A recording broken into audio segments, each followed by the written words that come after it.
Vanderbilt বিশ্ববিদ্যালয়ে তারা গৌরব বোধ করে যে আমি তাদের বিশ্ববিদ্যালয়ের ছাত্র ছিলাম। আমি তাদেরকে বলি যে চট্টগ্রাম বিশ্ববিদ্যালয়ে গৌরব করার কারণ বড় দুইটা, তোমাদেরটা একটা, তাদেরটা দুইটা। এই জন্যে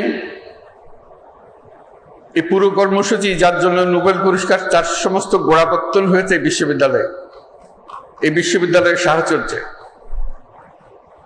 এবং সেজন্য এই বিশ্ববিদ্যালয় গৌরববোধ করতে পারে যে আমি শুধু এখানে শিক্ষক ছিলাম না, ছাত্রও ছিলাম এই বিশ্ববিদ্যালয়ের পাশের গ্রামের।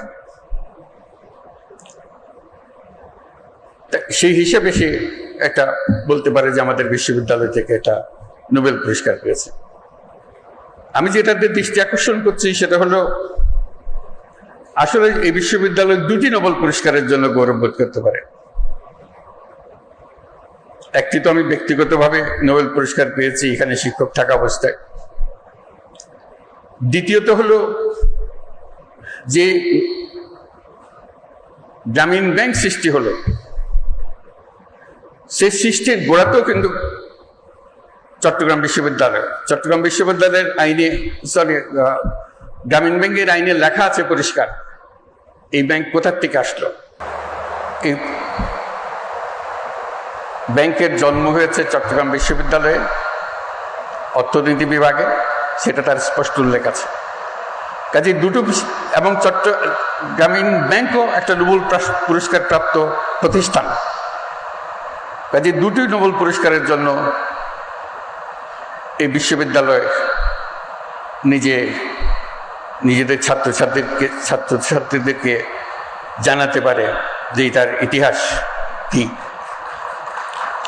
এবং এর প্রাসঙ্গিকতা এবং এর ভবিষ্যৎ করণীয়, সেটা নির্ধারণে ছাত্র সমাজ তারা ঠিক করবে যে তারা কি ধরনের ভবিষ্যৎ চায় নিজেদের জন্য।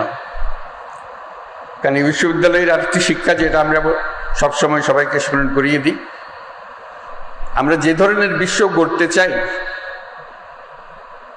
সেই বিশ্ব গড়ার ক্ষমতা আমাদের আছে, সকল মানুষেরই আছে।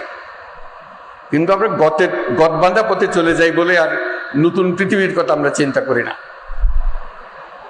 এই বিশ্ববিদ্যালয় যেন সবসময় এটা স্মরণ রেখে তার পাঠদান কর্মসূচি, তার গবেষণা কর্মসূচি শিক্ষকদের এবং ছাত্রদের জন্য যে চালু রাখে, যে আমরা শুধু খণ্ডিত বিষয়ে গবেষণা করার জন্য নিয়োজিত নই।